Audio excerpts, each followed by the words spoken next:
भारत और कनाडा के संबंधों में आज जिस तरीके की खटास पैदा हो गई है, उससे न सिर्फ राजनयिक रिश्ते तल्ख हुए हैं, बल्कि लाखों भारतीय छात्रों में एक डर और संशय बना हुआ है। कनाडा में रह रहे भारतीय छात्रों के समुदाय में एक अजीब सी बेचैनी है। इसके अलावा उन छात्रों ने भी चिंता बढ़ी है जो कनाडा में पढ़ाई करने की योजना बना। दोनों देशों में टकराव के बीच स्पष्ट है कि अब भारत ऐसी स्थिति में है जहां वो कनाडा की दुखती रग दबा सकता है। दरअसल भारत सरकार ने हाल ही में कनाडा के नागरिकों के लिए वीजा सर्विस को सस्पेंड किया है। ये कदम कनाडा के प्रधानमंत्री जस्टिन ट्रूडो के संसद में दिए गए उस बयान के बाद आया जिसमें उन्होंने खालिस्तानी आतंकी हरदीप सिंह निज्जर की हत्या के लिए भारत सरकार पर आरोप लगाया था। इसके बाद दोनों देशों के बीच संबंधों में तल्खी आ गई। कनाडा ने भारत के राजनयिक को तुरंत निष्कासित कर दिया, जिसका जवाब देते हुए भारत ने भी उसके राजदूत को बाहर का रास्ता दिखा दिया। इसके बाद बुधवार को खालिस्तानी आतंकी गुरपतवंत पन्नू ने एक धमकी भरा वीडियो जारी कर भारतीय मूल के कनाडाई हिंदुओं को भारत लौटने की धमकी दे दी, जिससे मामले ने एक अलग मोड़ ले लिया। भारत और कनाडा के बीच राजनयिक संबंधों में गतिरोध से कनाडा में रह रहे भारतीय समुदाय के छात्रों और भारत में उनके परिजनों में अजीब सी बेचैनी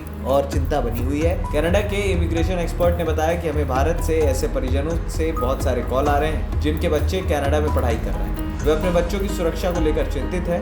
हम उन्हें आश्वासन दे रहे हैं कि स्थितियों में सुधार होगा, लेकिन हम ये भी जानते हैं कि अगर डर और तनाव को दूर करना दोनों देशों के राजनयिक नेतृत्व पर निर्भर करता है। लेकिन फिलहाल कनाडा और भारत के बीच राजनयिक संबंधों में गिरावट से तनाव चरम पर पहुंच गया है। इस बीच कनाडा के ब्रैम्पटन में पढ़ाई कर रहे एक छात्र ने कहा कि आजकल भारतीय समुदाय के छात्रों के बीच खालिस्तानी धमकियां और ट्रूडो का बयान चर्चा का केंद्र है। कनाडा में वर्क परमिट पर काम करने वाले लुधियाना के युवाओं का कहना है कि उन्हें पहली बार ये सोचने को मजबूर होना पड़ा है कि क्या वाकई कोई खतरा है, लेकिन खालिस्तानी तत्वों के डर की वजह से नाम उजागर नहीं करने की शर्त पर उन्हें वैश्विक स्तर पर भारत के बढ़ते कद पर भरोसा जताया। उन्होंने कहा कि भारत ने न सिर्फ अपने छात्रों को सकुशल बाहर निकाला है, बल्कि युद्धग्रस्त यूक्रेन से भी अपने छात्रों को निकालने में कामयाब रही है। इंडिया बैठी है, उन पर भरोसा है। वहीं ब्रैम्पटन में पढ़ाई कर रहे एक भारतीय छात्र का विश्वास गलत नहीं है। भारत जानता है कि उसका पलड़ा भारी है और अगर वो चाहे तो कनाडा की दुखती रग दबा सकता है। भारतीय मूल के एक स्वतंत्र कनाडाई पत्रकार दक्ष पवार ने कहा, अगर भारत कनाडा संबंध और खराब होते हैं तो भारत कनाडा जाने वाले छात्रों पर रोक लगा सकता है। ANP टाइम्स की रिपोर्ट।